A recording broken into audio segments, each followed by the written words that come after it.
ఒక తండ్రి తన కొడుకుతో చెప్తుండనమాట, నాన్న కొత్త తండ్రిని చూడబోతున్నావు రేపు జనవరి 1 నుంచి అనేసి. ఇక ఆయన పార్టీకి వెళ్ళినాడు, రాత్రి లేటుగా వచ్చినాడు. తెల్లారి 5 గంటలకు లేద్దామనేసి అలారం పెట్టుకున్నాడు, టెంపుల్కి వెళ్ళాలి అనేసి.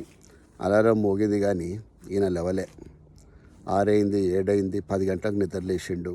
మామూలే, ఇక తన జీవితం మామూలుగానే ఉంది. జనవరి 10 అయిపోయింది, 20 అయిపోయింది, 30 వచ్చేసింది. కొడుకు అడిగిండు తండ్రిని, నాన్న కొత్త సంవత్సరం ఎప్పటి నుంచి స్టార్ట్ అవుతుంది అని. మొన్నే కదా బిడ్డ స్టార్ట్ అయింది, జనవరి 1 నుంచి. ఎందుకు అలా అడుగుతున్నావు అంటే, నువ్వేదో చేస్తాన్నావు కదా నాన్న, మారిపోతానన్నావు, కొత్త వ్యక్తిగా నన్ను చూస్తాను అని నాకు చెప్పినావు. ఏం లేదు కదా నాన్న అంటే, ఆ తండ్రి ఆలోచనలో పడ్డాడు. అప్పుడు ఆ కొడుకు అన్నాడు, కొత్త సంవత్సరం వచ్చినప్పుడు కాదు మార్పు వచ్చేది, నీలో ఎప్పుడైతే నిజమైన మార్పు వస్తుందో అదే నాకు కొత్త సంవత్సరం నాన్న అని చెప్పిండు. మిత్రులారా, క్యాలెండర్ తిప్పినంత ఈజీగా జీవితాలు తిరగవు, జీవితాలు మారవు. మన యొక్క డిసిప్లిన్ మారాలి, మన మైండ్ సెట్ మారాలి, ఆలోచన విధానం మారాలి. అప్పుడే మనకి నిజమైన కొత్త సంవత్సరం వచ్చినట్టు.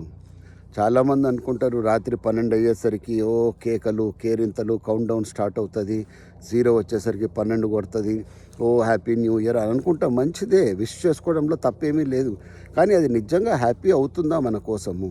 అయ్యా, మత్తులో దొర్లాడి, మత్తులో నిద్రలేసి, అయ్యా అదే హ్యాంగ్ ఓవర్లో ఉండి మనం నిద్రలేసి మళ్ళా మొదలు పెట్టామంటే రోజుని, అది కొత్త సంవత్సరం ఎట్లవుతుందండి?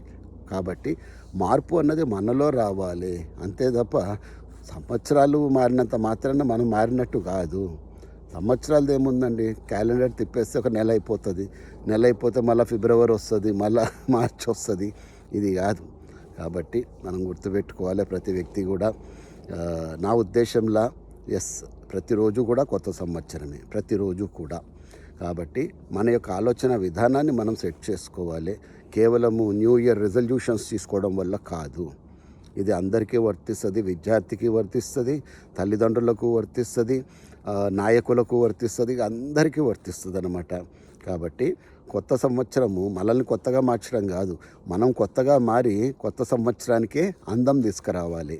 So I wish you A happy new year, a pleasant new year, A blessed new year, A prosperous new year. మీరందరూ కూడా చల్లగా ఉండాలి, భార్యాబిడ్డలతో మీ యొక్క కుటుంబాలు ఎప్పుడు కూడా సంతోషంతో ఉండాలి అని మనస్ఫూర్తిగా కోరుకుంటున్నా. మన మైండ్ సెట్ని మనం మార్చుకుందాము. సర్వే జన సుఖినో భవంతు. శుభం భూయాత్.